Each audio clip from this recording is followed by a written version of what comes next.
Hello and welcome to the Silver Kings War.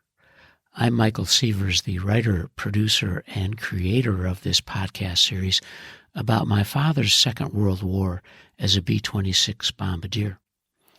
Today we continue with the Silver Kings letters from flight school in Lakeland, Florida. This is his second week as his excitement continues. Stanley writes to his parents on Friday, April 9th, 1943, from the Lodwick School of Aeronautics. Dearest Ones, didn't have time to write yesterday. This may happen a number of times in the future, so please don't worry when you don't hear from me. Flying is the safest thing in the world. There is no need to worry about me. I'm thoroughly convinced it is so much more dangerous on the ground than in the air. To date, I have 2 hours and 52 minutes of flying time. That doesn't seem like a great deal, but believe me, in comparison to what I've learned, every minute is almost equal to 30 minutes. Just to give you an idea of what an accelerated course this is, so far I've had spins, power-off stalls, power-on stalls, in addition to all the maneuvers turns. My instructor goes through a maneuver one time and expects me to imitate him perfectly. An airplane is certainly no place to let your mind wander. You must be thinking and concentrating continuously. Today I did 2 spins and came out of them nicely. Mr. Hayes even complimented me on my recovery. I seem to have a little more confidence in myself now because I know what the average person thinks about spins and stalls in an airplane isn't true. In fact, you wouldn't believe it yourself if you knew how comparatively safe it is. Also, this morning, I did more stalls. That's much more of a thrill than a spin. I realize you don't know what I mean by these difficult terms. However, if I stopped to define them, I'm afraid you still wouldn't get the full meaning of them. So, suppose we wait until we're together, and then I'll tell you all about it. I think I forgot to mention that there are student officers taking the course with us. They are young fellows with commissions already who want to fly. The majority of them are first lieutenants with a few captains thrown in. There's a first lieutenant in the same flight as I. Of course, they don't mingle with us, but are in the same base here on the post. That's why they are called student officers. About the only privilege they have that we don't on the post is that they can talk to the girls working in the mess hall and on the flight line. While if we talk to them, we get something like 40 tours. It's a post regulation that we must ignore them, and it's surely difficult to do it because some of them are really cute. However, it isn't worth 40 hours of walking. Ground school is pretty tough. Well, it isn't so hard if you study, but who can study? All I think about is flying, and I can't concentrate long enough to get my mind on it. I had 2 quizzes yesterday, and I didn't know which end was up. I'm going to do better, but I can't promise any excellent grades. Wednesday night, a show was given for us on the parade ground in front of the barracks. A group of beautiful girls sang and danced for us, and also we had a beauty contest of which we were the judges. Frankly, I think they were teasing us, showing off all that beauty. It was good, though, and something different.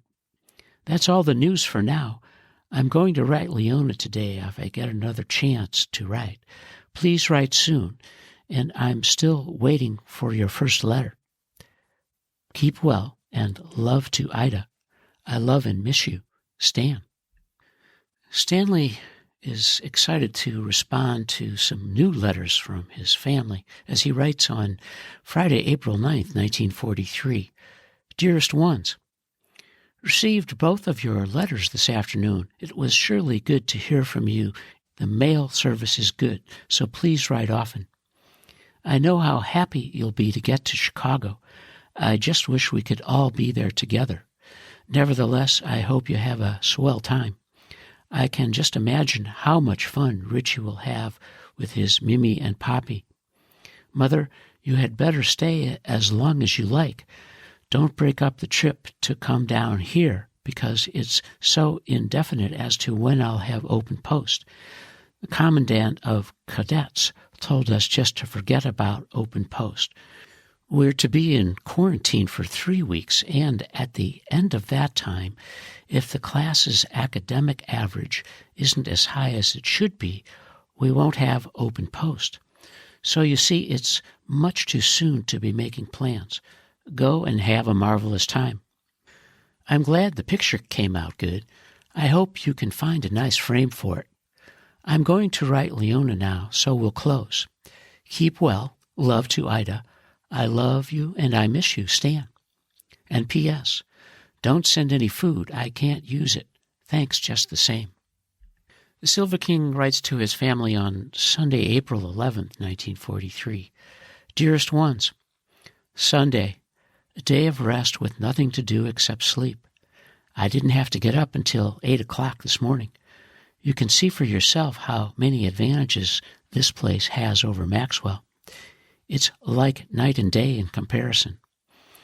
Another thing, I don't look forward to Sunday now as much as I did before, because I'm not as tired and don't need the rest as much. And besides, I don't fly on Sunday, and that makes the day very dull.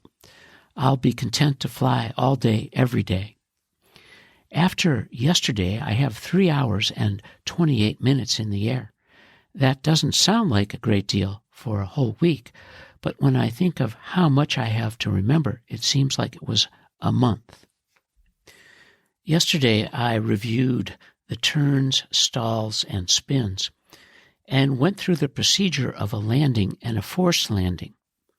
I think the landing is going to be the most difficult to master. I'll get more of that next week. My instructor gave me a good deal of encouragement yesterday.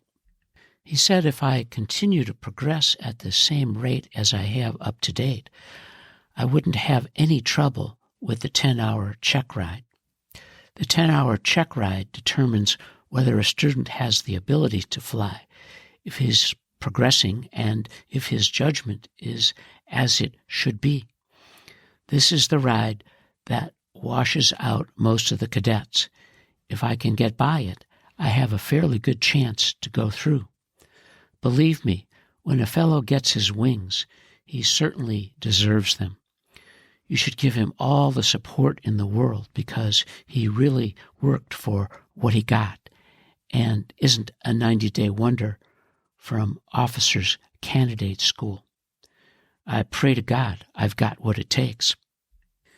I think I gave my instructor a pretty good ride yesterday. My recovery from the spins and stalls wasn't exactly perfect, but I think good enough to satisfy him. You know, it's quite a thrill to spin an airplane. The nose drops forward towards the ground, and then you start spinning like a top, and the ground seems to be coming up to meet you. Then when you pull, your stomach turns a flip, and you feel like you're going through the bottom of the plane. You're in and out of it, though, before you realize it. We usually go up to 4,500 feet before we do anything like that.